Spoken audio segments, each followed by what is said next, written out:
Күтүлөрүңүз кutlu болсун, баша аналарыбызды, аналарды мерекесине куттуктайбыз. Alo. Assalamu alaikum, қалайсыз? Аман есен.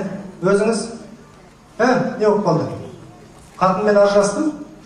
Бірдеңке десем, сөйлеузе нәрсеме десем, мен газеттермін ғой, 2 жыл болды, бізде ма? Күйеуіз деген әйелдер жарнамада бар, тауып берем? Болды, ол ертеңдегі жүретін уақыт жоқ қой, мен қазір 1 сағат обедтемін, қазір мына соткада громкоговоритель деген бар, дауысын қарып шығарады, соны қосам, соны сізге оқып отыра берейін оларға. Сіз мына келіншек дейсіз, звондап шақырып берем ғой. Болды деді, қазір. Әйелдермен ажырасқан маған керек. Көке естіліп тұр ма? Болды, жайлап, жай бірақат тыңдай беріңіз. Көп міне жерде тауып берем көке, уайымдамаңызшы. Мысалы, мына бір келіншектен бастайық, қараңыз. Жасым 32-де дейді. Бола ма? Қазақтың әдемі сұлу келіншектерінің бірімін дейді. Қолына не келетінін тыңдаңыз.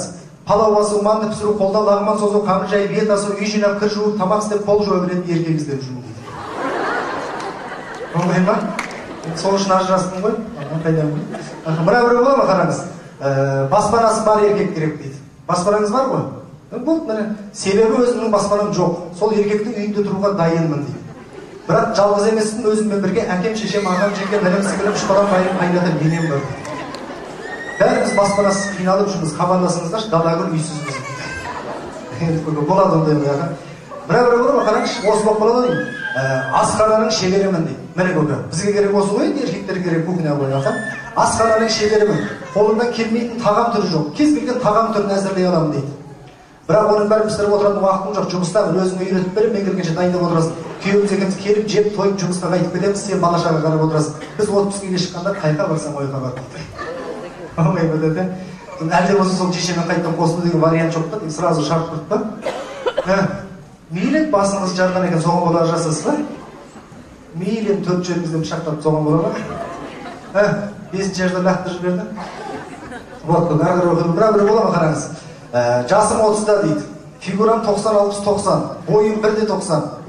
Бес қой. Шашым белімнен келеді. Көзім ботадай дейді.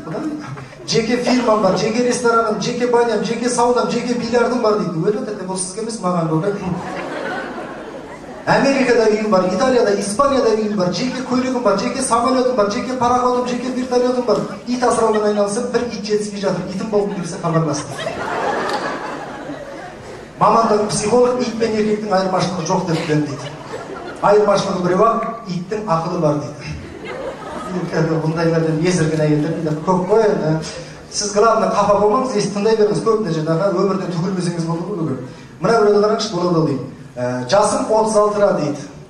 Енді болады, әлі де сымбатты, әдемі сұлумын дейді. Енді айта береді ғой. Бірақ үйленіп ажырасқан дейді. Енді сізде бұлда көке болады, енді контрактқа соқырады. Егерде маған шығам десең, хабарлас, мен де жақында түрмеден шығам, күйеуімді атып өлтіріп 10 жылға сылтырған дейді. Саған тұрмысқа шықсам қорықпа, атып өлтірмеймін де уәде беремін дейді. Уәйімдама, тамағына у қоса салам, сеспей қатасың дейді. Құдай сақтасын. Енді сол жайда, сол шешеме жақындап келесіз ғой, ойланып отыра беріңіз, енді салыстырып шешеммен. Мына бірді қараңыз. Егерден ағайын туысың жоқ, бұл әлемде жападан жалғыз болсаң, бірден әке шешеге, аға жеңгеге, іні қарындасқа, 3 балаға ие болғың келсін. Бір жерден оқыңыз еді. Хабарлас, далагүл үйсіз қызы дейді. Бағанаға келіншек әлі жүр ғой, иә. Бүгін жыламаңызшы деймін, өлі жылағаныз еркек басыңызбен. Шешем сол үшін кетті деймін сізден. Шешем жап жақсақ еді ғой, былай қарап тұрсын, бұл сізден де бірдеңке бар ол деймін. Әйтпесе шешемде бәлездеу деген жоқ еді ғой, біздің қатындар сияқты, біздің үйде келіңіз жаман көкі бәлездегіш. Жаман кеше жұмыстан келсем, коридордан бәлездеп тұр ғой, қабағы түйіліп кеткен. Осындай сұрақ бола ма? Бүйтеді, қабағы түйіліп. Котлет пісіріп берейін ба дейді. Пісіріп бер дедім. Ет жоқ дейді. Онда пісірмей-ақ қой дедім. Менің пісірген тамақтарым ұнамай жүр ма не дейді. Жоқ, шай құйып берейін ба дейді.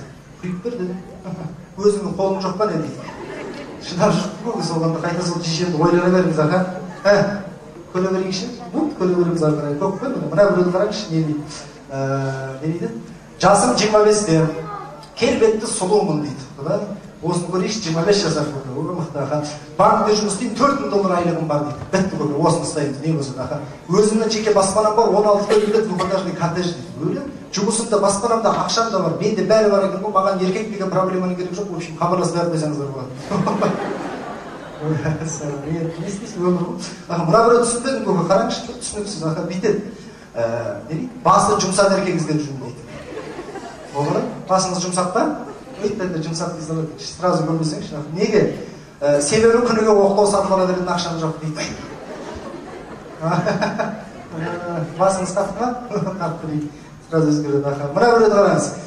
Егерде үйде отырғанды жеп көремін, одан да далада жүргенді жақсы көремін. Саябақтарды, дүкендерді, табиғатты, қаланы кешке дейін аралап, ал кешке мен сияқты сұлу арудың қасында далада отырып жұлдыздарды санаумен таң атырғым келсе, хабарлас, дала гүл үйсіз қыз.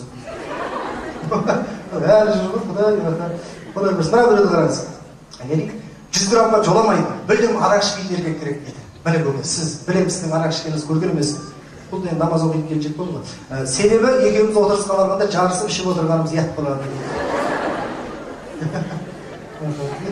Бір екі вариант бар, көке сіз аузыңызды ашып тыңдап отыра бермей, мынау деп айтсаңызшы. Құрғаламыз қазір, екеу ақ қалды қазір, осы екі вариантты бірісі таңдайсыз. Қараңыз, бүйтеді. Өзімді әлемдегі ең сұлу әйелмін деп санаймын дейді. Кемшіліксіз адам болмайды ғой, сәл ғана кемшілігім бар дейді. Бір 70 килодай салмақ тастасам, фигурам 90-60 болып шыға келеді. Дүниеде менен астынан сұлу ару жоқ дейді. Өте сұлу әдемімін дейді. Кішкентай ғана проблемам бар, оны проблема тіпті санамаймын дейді. Шашымды өсіре алмай жүрмін дейді. Көшеде мені көргендер Майк Тайсон екеуі сүйрекке түсіп жатады дейді. Жұмыс істемеймін, пенсиям өз басыма жетіп жатыр дейді. Өлі? Оның үстіне біздің елімізде бірінші группа инвалидтеріне көп ақша төленетінін білетін шығарсыз дейді. В общем, бір аяғым жерде, бір аяғым көрде, ана дүниеге жалғыз барғанын көрсе, сені өзімен бірге алып кетіп, Құдай сақтасын. Көріңіз, бір соңғысы қалды да, жақсылап тыңдаңыз, енді бұдан басқа вариант жоқ, ең соңғысы. Егерде әлі де өз сыңарыңды таппай, вариантың жоқ болып, үмітің үзілсе хабарласасың, дала гүл үйсіз қыз. Міне дәде, қарап отырсаңыз, біраз келіншектерді оқып тастадық, енді ішіне жешеме тең келетін әйел көрмедім. Сол бірінші әйел бар. Мына қазақтар ғана керемет сөз бар, есіңізде болсын. Бірінші әйел күйеуім қайнатам біледі. Екінші әйел өзім білем дейді. Үшінші әйел төркінім біледі дейді. Сондықтан да сол бірінші әйел. Өзім қосып берем, аға, звондаймын, екеуіңізді бобимен ашықсам қосып берем. Аға, хабарласамыз, жұмыс басталып қалды ма? Жақсы да, ит инсан құртпаңыз. Хабарласамыз. Жас сатирик Дидара Жігеровке қошеметтеріңіз.